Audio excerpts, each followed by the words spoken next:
사도신경으로 신앙 고백하시겠습니다. 나는 전능하신 아버지 하나님 천지의 창조주를 믿습니다.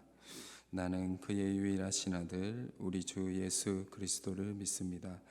그는 성령으로 잉태되어 동정녀 마리아에게서 나시고 본디오 빌라도에게 고난을 받아 십자가에 못 박혀 죽으시고 장사된 지 사흘 만에 죽은 자 가운데서 다시 살아나셨으며 하늘에 오르시어 전능하신 아버지 하나님 우편에 앉아 계시다가 거기로부터 살아있는 자와 죽은 자를 심판하러 오십니다. 나는 성령을 믿으며 거룩한 공교회와 성도의 교제와 죄를 용서받는 것과 몸의 부활과 영생을 믿습니다. 아멘. 찬송가 382장입니다. 찬송가 382장입니다.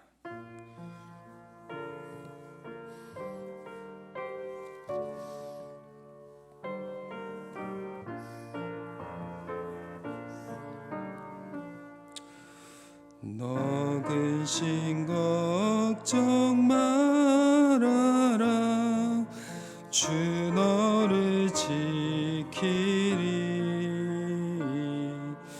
굴개 밑에 거하라 주 너를 지키리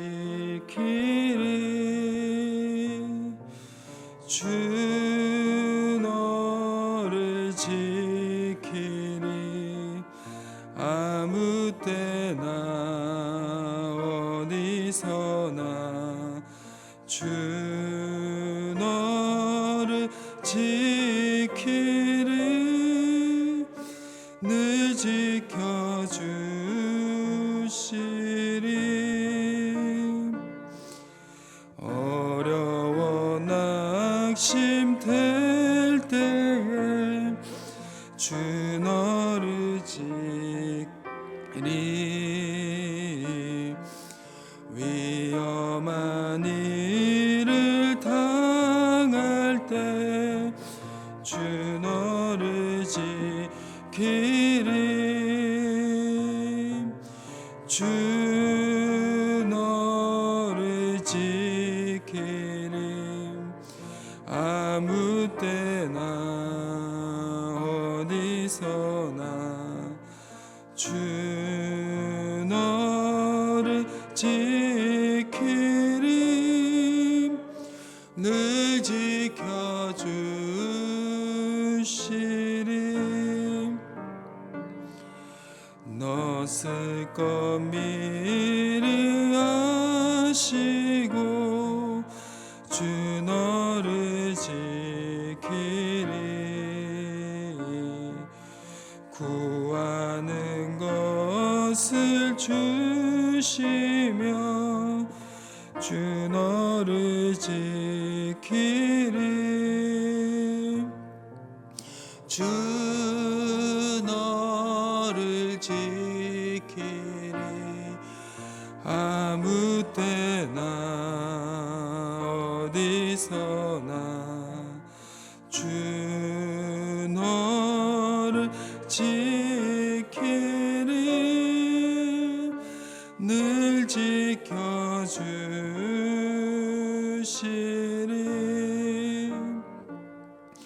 어려운 시험 당해도 주 너를 지키리 구주 거하라 주 너를 지키리 주 너를 지키리 아무 때나 어디서나 주 너를 지키리 늘 지켜주시리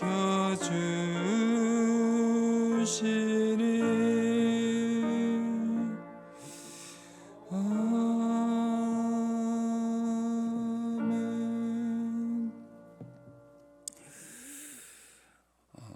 오늘 이 시간 하나님께서 저에게 주신 말씀은 신약 성경 마가복음 15장 33절에서 41절까지의 말씀입니다.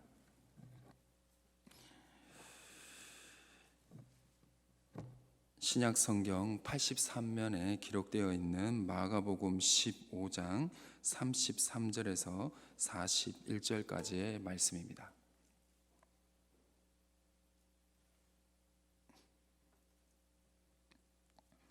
마가복음 15장 33절에서 41절의 말씀을 교독하도록 하겠습니다. 제가 먼저 읽겠습니다. 제 6시가 되매 온 땅에 어둠이 임하여 제 9시까지 계속하더니 예수께서 크게 소리 지르시되 엘리 엘리 라마 사막다니 하시니 이를 번역하면 나의 하나님 나의 하나님 어찌하여 나를 버리셨나이까 하는 뜻이라. 곁에 섰던 자 중 어떤 이들이 듣고 이르되 보라 엘리야를 부른다 하고 한 사람이 달려가서 해변에 신 포도주를 적시어 갈대에 깨어 마시게 하고 이르되 가만두라 엘리야가 와서 그를 내려주나 보자 하더라. 예수께서 큰 소리를 지르시고 숨지시니라. 이에 성소 휘장이 위로부터 아래까지 찢어져 둘되니라. 예수를 향하여 섰던 백부장이 그렇게 숨지심을 보고 이르되 이 사람은 진실로 하나님의 아들이었도다 하더라. 멀리서 바라보는 여자들도 있었는데 그 중에 막달라 마리아와 또 작은 야고보와 요새의 어머니 마리아와 또 살레마가 있었으니 다 같이 읽겠습니다. 이들은 예수께서 갈릴리에 계실 때에 따르며 섬기던 자들이요 또 이외에 예수와 함께 예루살렘에 올라온 여자들도 많이 있었더라. 아멘. 네, 주님의 선하심과 인자하심이 여기에 모인 모든 성도님들과 또 영상으로 예배드리는 모든 성도님들에게 함께 하시기를 주님의 이름으로 축원합니다. 엘리 엘리 라마 사막다니 나의 하나님 어찌하여 나를 버리셨나이까. 예수님께서 십자가에 돌아가시기 직전에 하신 마지막 말씀입니다. 우리는 예수님의 마지막 말씀에 위로도 얻지만 어떻게 예수님이 하나님을 원망할 수 있나? 라는 반문도 할 수가 있습니다. 많은 그리스도인들은 하나님을 원망하는 표현을 말하시는 이 예수님의 모습을, 즉 인간적으로 힘들어하는 예수님의 모습을 믿을 수가 없었습니다. 어떻게 하나님을 원망할 수가 있나? 그것도 예수님이. 저희 아버지 이야기 잠깐 하겠습니다. 저희 아버지가 제 앞에서요 힘들다 어렵다고 말한 적이 거의 한 번도 없습니다. 진짜입니다. 한 번도 없습니다. 그리고 저희 앞에서 나약한 모습도 보인 적이 없습니다. 힘들고 어려웠지만 아버지는 농촌교회 목회자라는 하나님 앞에 그 사명감 하나로 일평생을 사셨습니다. 어릴 때 아버지의 그러한 모습을 저는 많이 기억하고 있습니다. 저 또한 남들이 가지고 싶은 장난감, 남들이 하고 싶은 가족여행, 남들이 누리고 싶은 그 모든 것들을 정말 누리고 싶었습니다.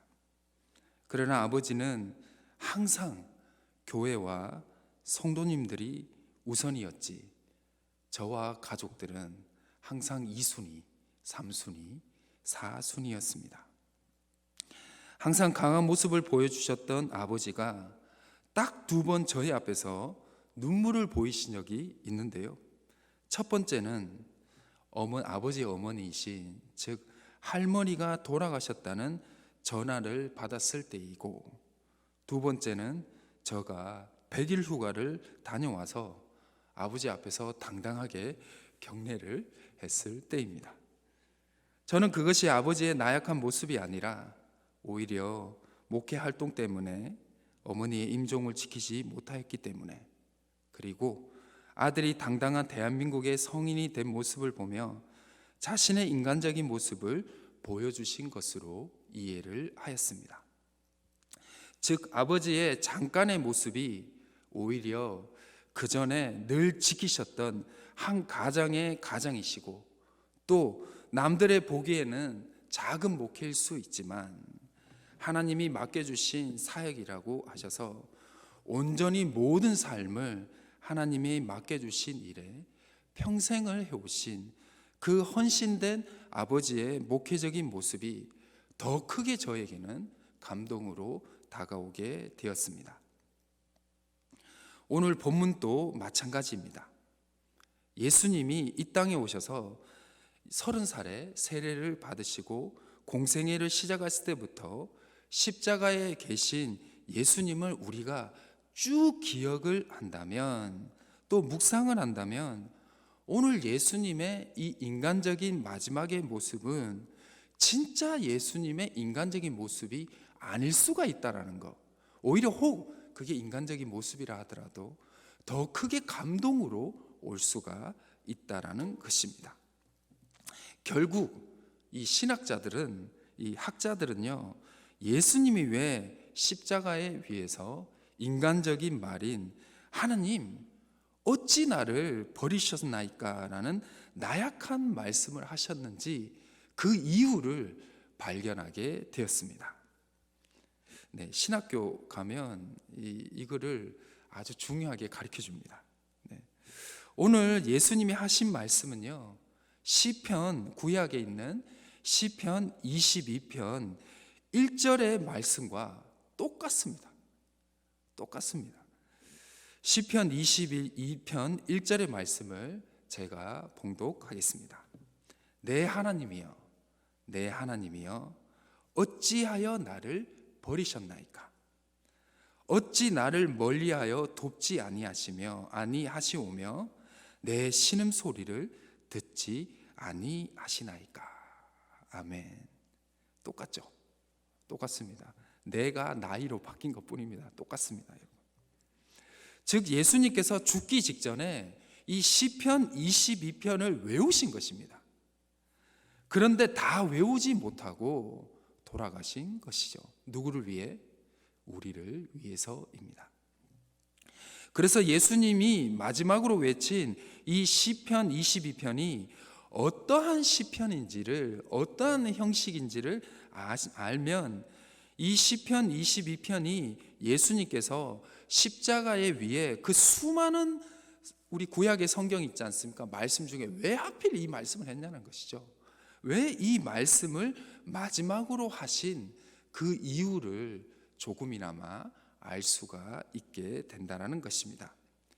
시편 22편은요, 정연적인 탄원시 형식을 취하고 있습니다. 즉 탄원시 형식이란 시편의 저자가요, 너무나 힘들어서 하나님 앞에 도와달라고 부르짖거나 너무 삶이 힘들면 우리도 어떻게 되죠? 한 번씩 해보셨잖아요, 다. 네, 다 한 번씩 하나님 원망하잖아요. 너무나 힘들고 어렵고 기도응답이 좀 안 되거나, 너무나 저는 잘하고 있는데 갑자기 예기치 못한 어려움을 당하면 우리는 한 번씩은 하나님을 왜 안 도와주시지라고 원망할 때가 있는 것 같습니다.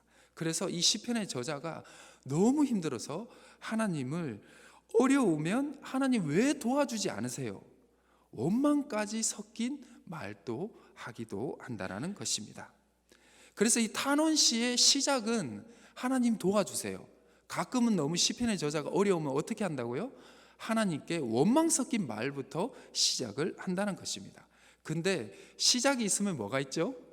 끝이 있듯이 이 탄원시의 마지막이 어떻게 끝나는지가 중요하다는 것이죠.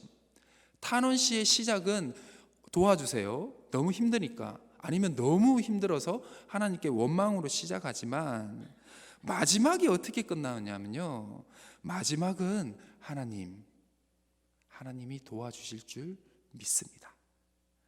하나님이 이 어려움을 해결해 줄 줄 믿습니다. 즉 하나님이 이 상황을 해결해 주시고 극복해 주실 신뢰의 믿음, 신뢰의 기도로 마치는 것이 바로 탄원시의 형식이라는 것입니다.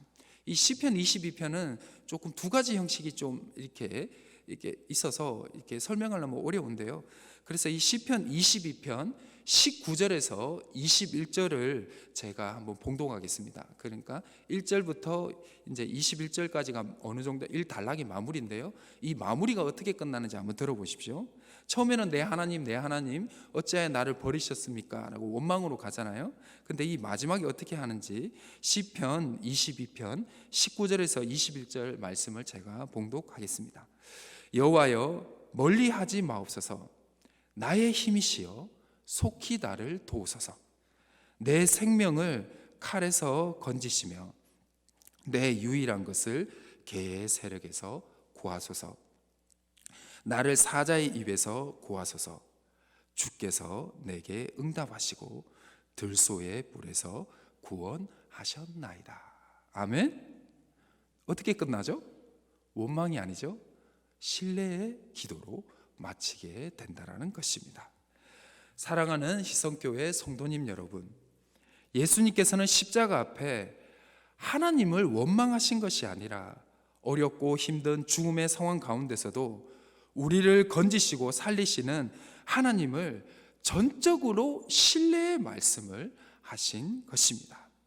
하나님이여 구원하여 주소서라는 신뢰의 말씀을 외치신 것입니다. 근데 너무 마지막이다 보니까 다 외우지 못하신 것이죠. 힘들고 어려운 이 세상을 살아갈 우리에게 마지막 순간까지 하나님 아버지를 신뢰해야 한다는 그 모습을 보이시면서 숨지신 것입니다. 코로나19가 없어도 제가 늘 얘기를 하는 거죠. 한국 사회는 너무 힘듭니다. 정말 힘듭니다. 여러분, 십자가 앞에서 하나님 앞에 신뢰의 믿음을 외친 예수님을 본받아 오늘 하루도 주님 앞에 간절히 기도하시길 바랍니다. 원망할 수 있습니다. 하나님 다 이해합니다. 저도 아이 기르지만 저도 아이 기르면서 참 부모님께 죄송하죠. 왜냐하면 아이 기르면서 부모님께 원망했던 거 많이 생각이 납니다. 그래도 부모님은 나의 부모님, 내가 원망해도 부모님은 언제나 나를 사랑해 주셨습니다. 마찬가지입니다. 하나님은 우리 아버지십니다. 여러분들이 원망하셔도 혹 그 기도가 좀 더디고 원망할 수밖에 없는 것이 지나고 나면 하나님의 뜻이었구나라는 것을 알게 된다라는 것입니다. 우리가 간절히 기도할 때 혹 원망하더라도 마지막은 신뢰의 기도로 마칠 때 하나님은 우리의 상황을 역전시켜 주실 하나님일 줄 믿습니다. 그리고 숨지시기 직전까지 십자가 앞에서 철저히 기도하신 예수님께서 또한 우리를 고아려 내버려 두지 않으시고 보혜사 성령님을 보내주신 그 하나님, 그분이 우리의 기도를 반드시, 그리고 그 십자가의 고통에서 인간의 고통을 철저히 경험한 예수님께서 여러분들과 그리고 여러분들의 문제와 함께할 줄 믿습니다. 마지막 말씀을 보도록 하겠습니다. 39절의 말씀입니다. 제가 읽어드리겠습니다. 예수를 향하여 섰던 백부장이 그렇게 숨지심을 보고 이르되 이 사람은 진실로 하나님의 아들이었도다 하더라. 아멘. 여러분, 마가복음에서요 유일하게 하나님의 아들이라고 고백한 사람입니다. 고백한 사람은 이 이방인이었던 백부장이 유리합니다. 그가 처음입니다. 거의 처음이자 마지막입니다. 마가복음 15장 마지막까지 달려온 시간까지 예수님의 진짜 정체이신 하나님의 아들이라고 알고 고백한 사람은 이 이방인, 하나님을 몰랐던 백부장이 유일하고요. 그 전에를 한번 살펴보면 귀신 들린 자들만이 예수님의 정체를, 또 정체성을 확실히 알았습니다. 그러니까 자기가 얘기한 게 아니죠. 자기 속에 있는 귀신이 얘기했지 자기가 얘기한 게 아닌데 멀쩡한 정신으로 저분이 하나님의 아들이라는 것을 고백한 사람은 유대인이 아니라 구약을 굿자도 모르는 이방인이었던 백부장이 유일했다는 것입니다. 오늘 이 짧은 한 구절의 말씀은 우리에게 아주 중요한 메시지를 던져주는데요. 그것은 무엇이냐? 믿음은 어디에서 나오냐입니다. 믿음은 어디에서 나오냐? 그것은 십자가에 달리신 사랑의 예수님, 우리를 위해서 십자가의 고통을 당하신 예수님을 볼 때 예수님이 진짜 누구인지 알게 되고, 즉 믿음이 생기게 된다는 것입니다. 다른 것이 필요가 없습니다. 예수님을 바라볼 때 믿음이 생기고, 예수님을 바라볼 때 우리의 죽었던 믿음이 다시 살아나게 된다는 것입니다. 마가복음이 우리에게 전해주는 핵심적인 말씀 중에 하나가 우리를 위해 고난당하신 이 예수님을 볼 때 믿음이 생긴다는 것입니다. 이 이후에 16장도 보시겠지만 언제 한번 16장 보시면 어떤 말씀이 나오냐면 믿지 못했느냐, 왜 믿지 못했느냐, 이런 말씀이 많이 나옵니다.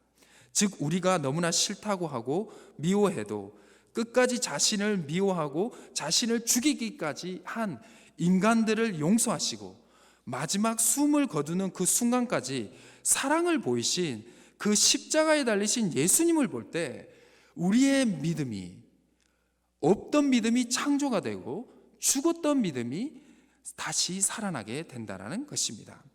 그래서 고대 기독교에서부터 현대까지 전해 내려오는 최고의 기도가 하나가 있는데요. 그 기도에 별명이 붙어져 있습니다. 제가 한번 몇 번 얘기 드렸는데요. 그 기도의 별명이 바로 예수의 기도입니다. 이 예수의 기도가 뭔지 아십니까? 주여 나를 불쌍히 여겨 주옵소서. 키레이 에레이손이라고 하고 또 유명하는데요. 주여 나를 불쌍히 여기소서. 이게 고대 그리스도인부터 현대까지 가장 유명하게 남은 기도인데요. 그 기도의 이름을 예수의 기도라고 하고 있습니다. 무엇이죠? 바로 십자가 예수님을 묵상한 바로 그 기도입니다. 이 기도보다 훨씬 길었거든요. 다 필요 없다, 다 자르고 남은 것이 바로 이 한 문장, 예수여 주여 나를 불쌍히 여겨 주옵소서. 사랑하는 희성교회 성도님 여러분, 십자가 예수님을 보시기를 주님의 이름으로 축원합니다. 요즘 믿음이 예전 같지 않다면 여러분들은 예수님께 집중하지 않았기 때문입니다.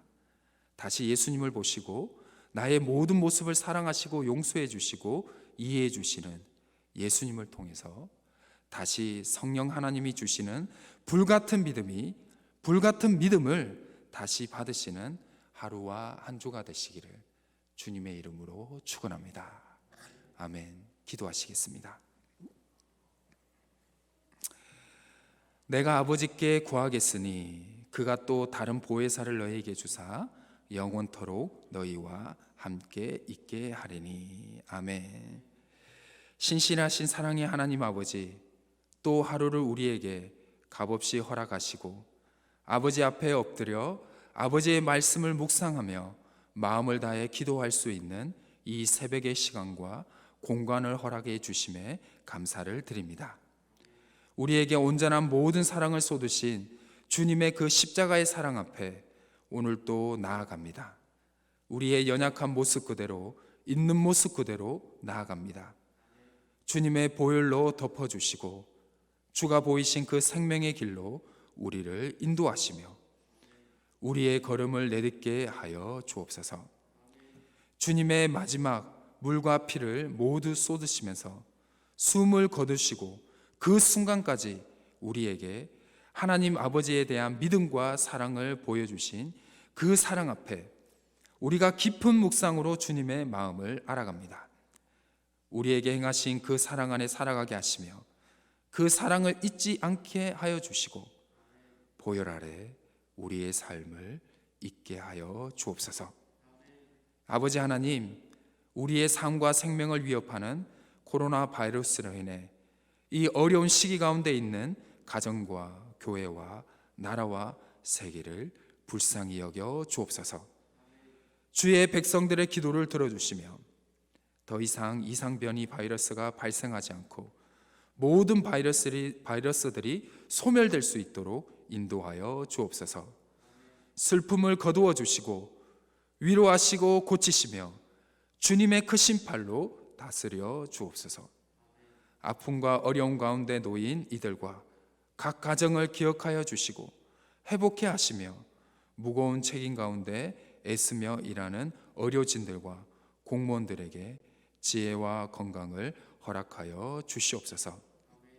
아버지 하나님, 주님 피로 값주고 사신 희성교회 가운데 먼저 그의 나라와 그의 의를 구하는 믿음과 소망과 사랑을 허락하여 주시옵소서.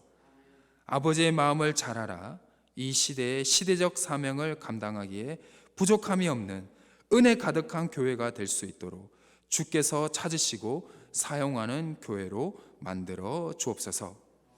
아버지 하나님, 너무나 큰 슬픔에 있는 가정이 있습니다.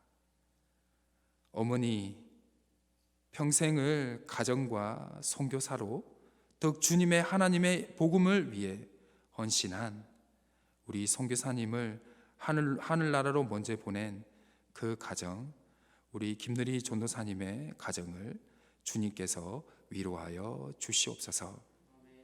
하나님께서 그 전도사님의 어머니가 되어주시고 아버지가 되어주시고 하나님이 되어 주시옵소서. 이 시간에도 몸과 마음의 아픔으로 어려움으로 고통 가운데 계신 성도님들의 한 분 한 분에 기억하여 주시며 그 가정을 돌보아 주시옵소서. 위로하시고 치료의 광선을 발하여 주시고 돕는 은혜를 더하여 주셔서 그의 마음에 기도에 응답하여 주시며 회복해 하여 주시옵소서. 이 새벽 시간 모든 마음을 깨뜨려 주님 앞에 쏟아놓은 주의 자녀들의 기도에 귀 기울여 주시고 응답하여 주실 것을 믿사오며 우리 주 예수 그리스도의 이름으로 간절히 기도드립니다. 아멘.